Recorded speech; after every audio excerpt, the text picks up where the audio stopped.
Who is in Manhattan for us. That's another place we're going to be keeping our eye on things. But again, no curfew in place there in New York City tonight. Let's go now to Shomari Stone, who is with our NBC affiliate WRC in Washington, D.C. Where are you, Shomari, and what's happening?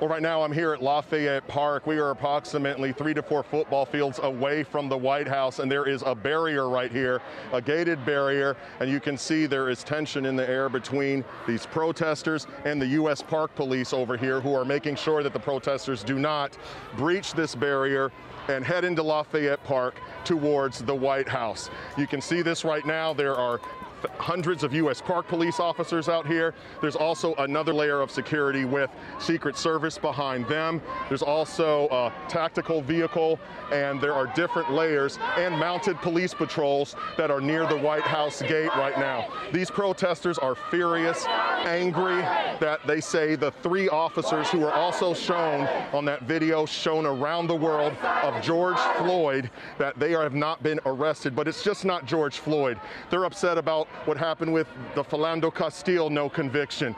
Walter Scott, they're upset about the other unarmed black people who have been killed, they say, by police officers. Now, right over here, you can see this sign this woman's holding. It says, quote, "Stop killing black people." And on the other side, it says, "Black Lives Matter." A lot of these protesters feel that law enforcement do not value black lives. Now, they say that there are good police officers. There are, in their words, some bad police officers, and they feel that the good ones are not speaking out against what they say are the bad police officers. I'm quoting these protesters. You can see them right here, and this protest started at the historically black college, Howard University. There were approximately 100 to 200 people as they marched from Howard University here to Lafayette Park. It grew by the thousands. These protests have been peaceful. Of course, you have some people who breached this barrier right here, and they were pushed back. But for the most part, these protesters have been peaceful,